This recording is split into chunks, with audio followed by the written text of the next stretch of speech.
En 2015, emprendí un viaje por carretera hacia el bosque de la Bruma Azul, a unas cuantas horas de mi casa. El asfalto se fue estrechando hasta convertirse en grava suelta y finalmente en una pista forestal apenas visible entre los pinos. Mi objetivo era alcanzar un viejo mirador de incendios llamado el Centinela, famoso por llevar años abandonado. Sabía que entrar o acampar allí era técnicamente ilegal. La estructura no recibía mantenimiento desde hacía décadas y se rumoreaba que las vigas estaban carcomidas por la humedad. Aún así, los pocos excursionistas que habían subido, según foros ya polvorientos, aseguraban que, 3 años atrás, el edificio resistía. Esa mezcla de peligro y misterio me resultaba irresistible. Dejé el coche en una hondonada junto al camino, cargué la mochila con provisiones para 2 días y empecé el ascenso. No había senda marcada. La vegetación era tan densa que a veces solo avanzaba 1 metro por minuto, apartando helechos empapados mientras el aliento salía en nubes de vapor. El GPS de mano era mi única guía, un parpadeo verde entre la espesura. A mitad de camino me detuve a beber, escuchando cómo el viento se colaba por las copas y hacía gemir las ramas, un sonido profundo que reverberaba como el rumor de un órgano enterrado bajo la corteza. Tras casi 5 horas, las copas se abrieron lo justo para revelar la silueta cuadrada del Centinela. La pintura estaba reducida a escamas fantasmales, pero las vigas se mantenían firmes. Empujé un par de soportes, ni se movieron. Trepé por la escalera metálica. Cada peldaño chirriaba como si protestara, pero aguantaba. Arriba el paisaje me arrancó un suspiro. El bosque se extendía en oleadas verdes, sin carreteras ni tejados a la vista. Apenas un océano de agujas de pino meciéndose. El interior de la caseta era diminuto, poco más de 15 metros cuadrados. Había una cama desvencijada, un escritorio carcomido, una estufa oxidada y viejos mapas clavados en la pared, amarillentos y rasgados. Entre la madera flotaba un olor a resina y polvo antiguo. Desenrollé la colchoneta, saqué el hornillo y preparé una cena rápida mientras el cielo cambiaba de dorado a carmesí y, al fin, a un gris profundo. Con la noche cerrada y sin luna, todo quedó sumido en un negro casi líquido. Estaba sentado en la cornisa cuando vi una luz temblorosa entre los troncos. No era blanca ni estable, sino anaranjada y fluctuante, como una antorcha. Se movía despacio, zigzagueando. Pasó tras una lema y no volvió a aparecer durante media hora. Me incorporé para entrar, y entonces descubrí a alguien justo bajo la torre, inmóvil, con la cabeza alzada hacia mí. «¿Hola?», grité. No contestó. Tras unos segundos levantó una mano, gesto ambiguo entre saludo y disculpa, y se internó sin linterna en el bosque. La escena me heló la sangre, pero me forcé a pensar que tal vez era otro aventurero. Me quedé fuera un rato, sin oír ni un grillo, hasta que el frío me hizo retroceder al interior. No sé cuánto dormí. Desperté cuando el viento amainó y escuché un chirrido metálico. Alguien subía la escalera. Cada crujido se acercaba más rápido, como pasos urgentes. Agarré la mochila y salí a la pasarela. El ruido se detuvo en seco.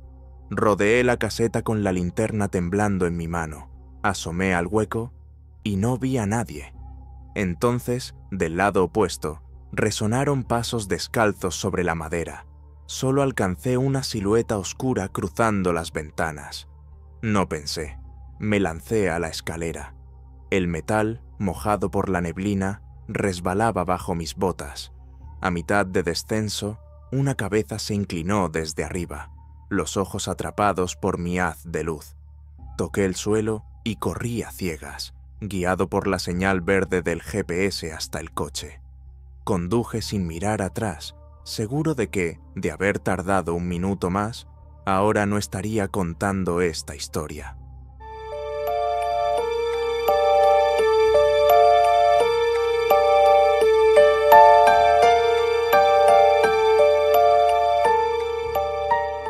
Aquel fin de semana decidí relajarme en el lago Silente, un espejo de agua tan escondido que no figura en los mapas oficiales. Mi padre me llevó allí de niño. Desde entonces jamás he visto otra tienda de campaña ni indicio humano, salvo nuestras propias pisadas. El primer día fue perfecto. Monté la tienda, nadé, pesqué un par de truchas diminutas que devolví al agua y contemplé el cielo teñirse de violeta. El segundo día rodeé el lago varias veces, saboreando la quietud. El agua reflejaba un cielo de algodón gris, apenas perturbado por círculos concéntricos cuando algún pez saltaba. Todo era paz hasta que, en la cuarta vuelta, advertí unas huellas frescas en la orilla. No eran de bota, sino de pies desnudos, los dedos marcados con nitidez en la arcilla húmeda. Aquella zona estaba plagada de zarzas y raíces. Nadie se descalzaría allí sin arriesgarse a un corte. Las pisadas iban hasta la línea de árboles, se detenían frente al lago, como si el desconocido hubiese contemplado el agua igual que yo, y luego retrocedían al bosque. Un escalofrío me recorrió la espalda. Creí detectar sombras entre los abetos, pero quizás fuese la imaginación. Volví al campamento y pasé la tarde mirando de reojo, sin concentrarme en la lectura ni en la fogata.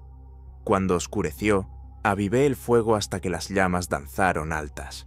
Aún así, sentía la noche pegada a la nuca. De pronto, se oyeron pasos. Dos figuras cruzaron el círculo de luz. Un hombre y una mujer, quietos al borde de la penumbra. No distinguía sus rasgos. La única certeza era que ambos estaban descalzos. ¿Puedo ayudarles?, pregunté, la voz más tensa de lo que habría querido. Ella salió corriendo hacia los árboles, sin un suspiro. Él permaneció, inmóvil, hasta que finalmente giró y desapareció. La quietud siguiente fue tan espesa que casi dolía. No esperé. Empaqué en minutos, pisé las brasas para que se apagaran y me lancé al sendero. El camino hasta la camioneta duraba casi 2 horas. Al principio avancé con el corazón martilleando, repasando cada crujido de rama. Pasados 40 minutos, el bosque enmudeció. Ni grillos ni búhos. Entonces, a mi izquierda, resonaron pasos veloces, amortiguados, como pies descalzos golpeando hojarasca mojada. Me detuve, giré la linterna, nada. Minutos más tarde, el mismo trote surgió a la derecha, idéntico ritmo. Era como si juguetearan con la distancia, acechándome sin mostrarse. Ese juego macabro duró el resto del trayecto. Cuando por fin vislumbré el reflejo de la carrocería, eché a correr. Al cerrar la puerta sentí que al otro lado del cristal algo se movía entre los troncos, pero no me detuve a confirmar. Arranqué y conduje hasta que el lago quedó a kilómetros de memoria. Jamás volví. Prefiero recordarlo como aquel paraíso de infancia antes que arriesgarme a encontrar otra huella descalza en su ribera.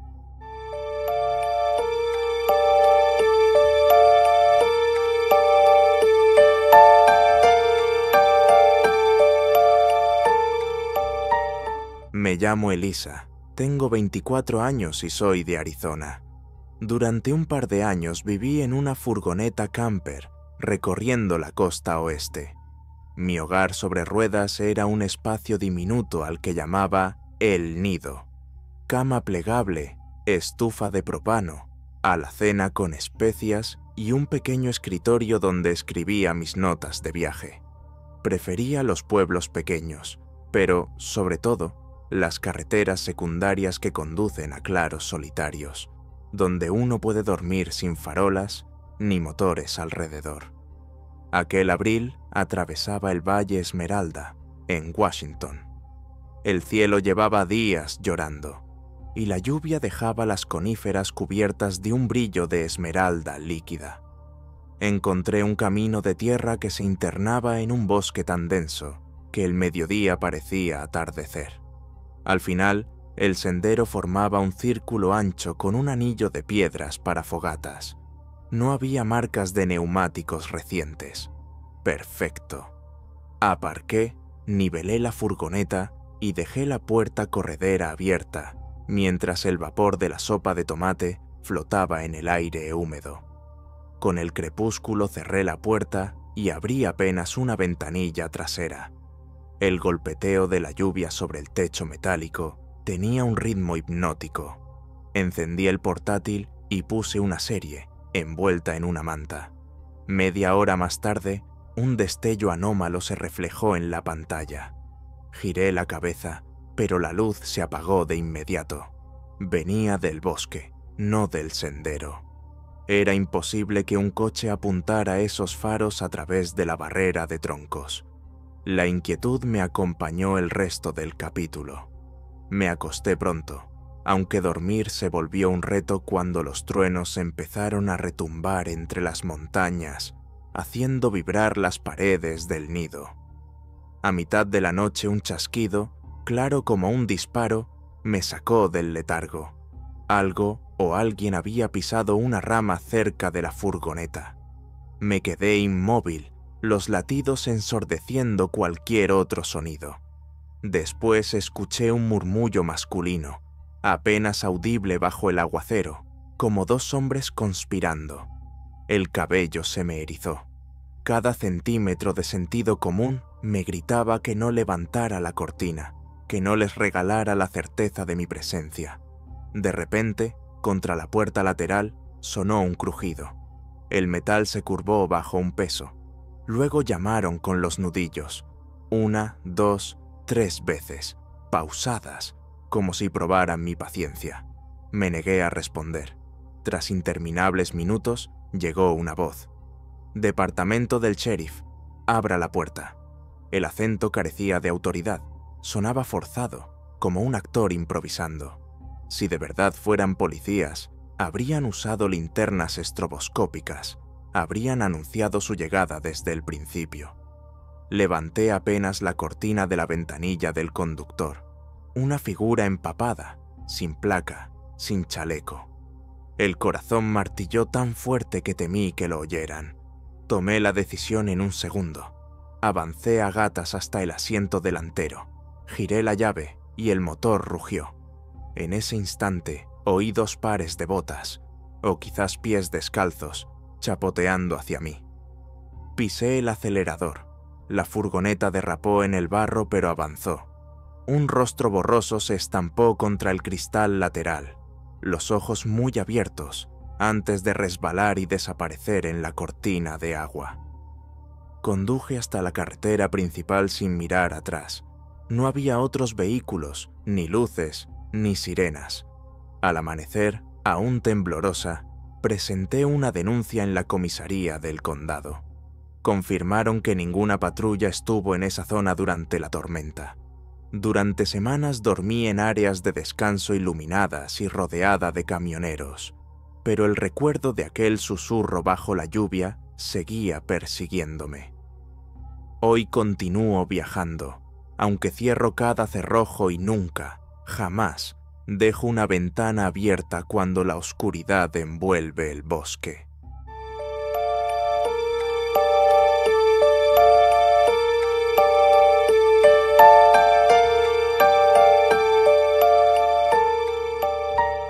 Era viernes, 7ª hora, en la clase de cálculo avanzado del profesor Ledesma.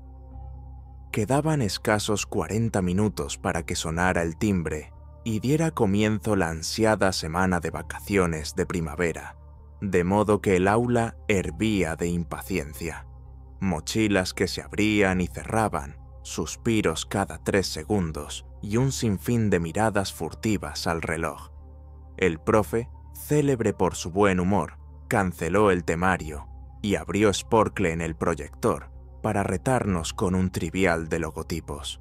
Recuerdo con nitidez el instante exacto en que todo se torció. Mi compañero Oscar acertó. Adidas. Y en ese mismo segundo, la voz del director Vargas irrumpió en los altavoces, entrecortada y llena de pánico. No es un simulacro. Procedan a encierro total ahora mismo. Aquel tono desconocido me erizó la piel. Ledesma palideció, apagó luces y nos ordenó pegarnos al rincón más alejado de la puerta. No pasaron ni 2 minutos cuando el habitual zumbido del cuadro eléctrico murió. El colegio acababa de cortar la corriente, señal inequívoca de peligro real. Entonces lo oímos, un hombre desgañitándose en el pasillo. Su voz, rota y furiosa, venía acompañada de golpes brutales contra las taquillas. «¡Los mataré a todos!». 2 compañeras se echaron a llorar. El terror se propagó como pólvora. El desconocido llegó hasta nuestra puerta y empezó a sacudirla con violentos puñetazos. Una de las chicas gritó «¡No!». Él respondió con un «¡Abran!», que se incrustó en mi memoria como un clavo ardiendo. No sé cuánto aguantó intentando forzar la entrada. Quizá 2 minutos, quizá 20. A mí me pareció una vida entera. Cuando al fin sus pasos se alejaron, un silencio denso ocupó el aula. 10 minutos después, que sabían a media hora, la voz del director volvió a crujir por la megafonía. Explicó que un individuo supuestamente desequilibrado había irrumpido, golpeado a la recepcionista y se ignoraba si iba armado. En aquel entonces, el Instituto San Gabriel no tenía cámaras ni vigilantes. Bastaba empujar la puerta principal para colarse. Ordenaron reanudar las clases, pero con cerrojos echados y nadie saliendo ni al baño. Lo peor llegó de madrugada. El conserje del turno nocturno halló al intruso dormido en un armario de mantenimiento, en la parte trasera del edificio. Según los rumores, del bolsillo le sobresalía un revólver 44 Magnum. El conserje, quizá por los nervios, dejó la puerta entreabierta. Cuando la policía arribó, el hombre había desaparecido. Nadie supo nunca si lo capturaron. Quiero creer que hoy recibe la ayuda que tanto necesitaba, aunque esa duda todavía me despierta algunas noches.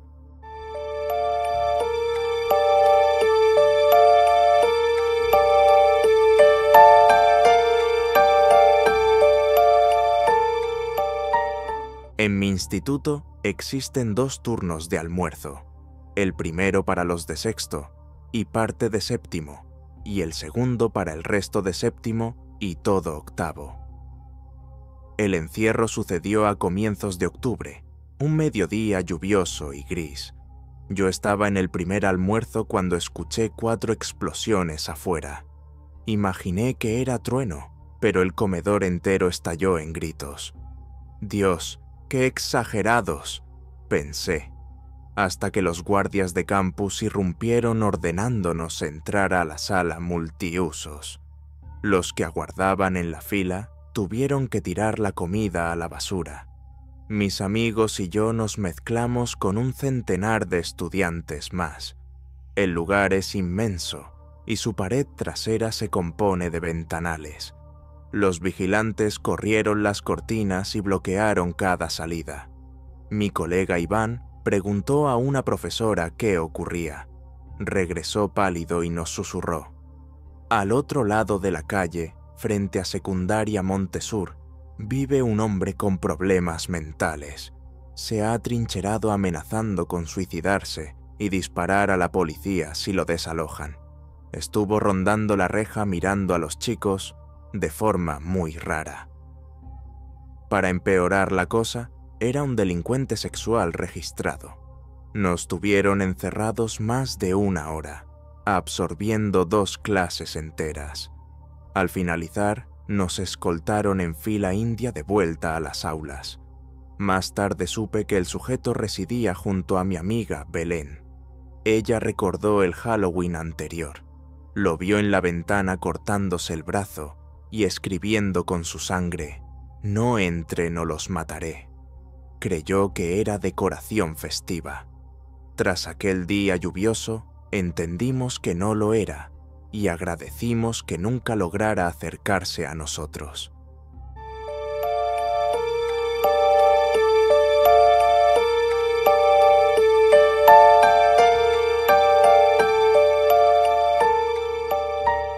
Tengo 22 años, recién graduado, y hace poco conseguí empleo en mi antiguo instituto Hernán Cortés como auxiliar de informática, en el sótano.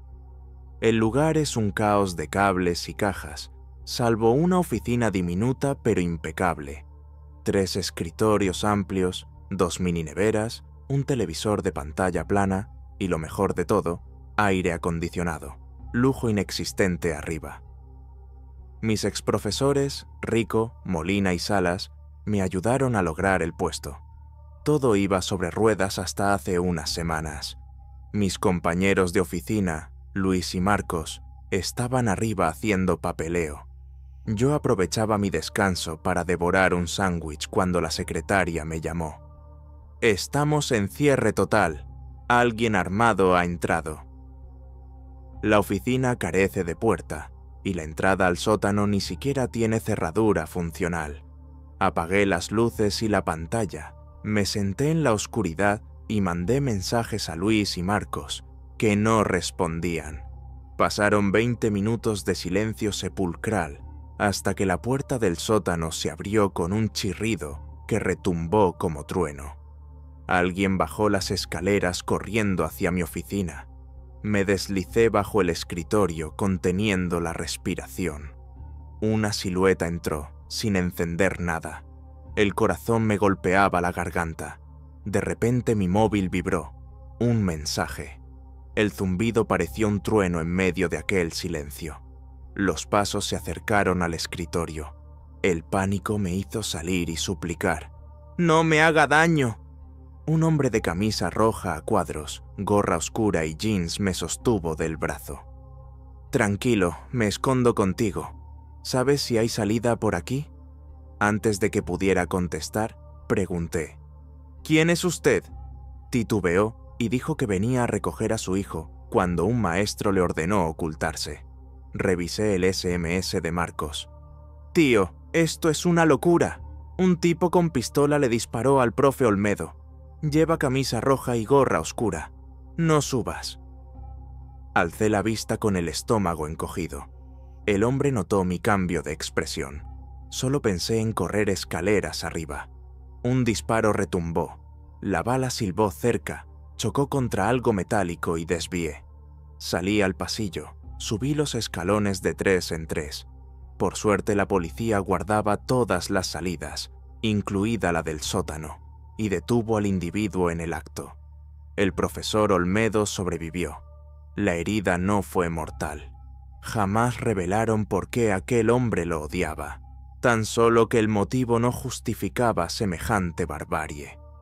Esa detonación sigue resonando en mi cabeza, y cada vez que el sótano cruje, recuerdo cuán cerca estuve de convertirme en un nombre más en las noticias.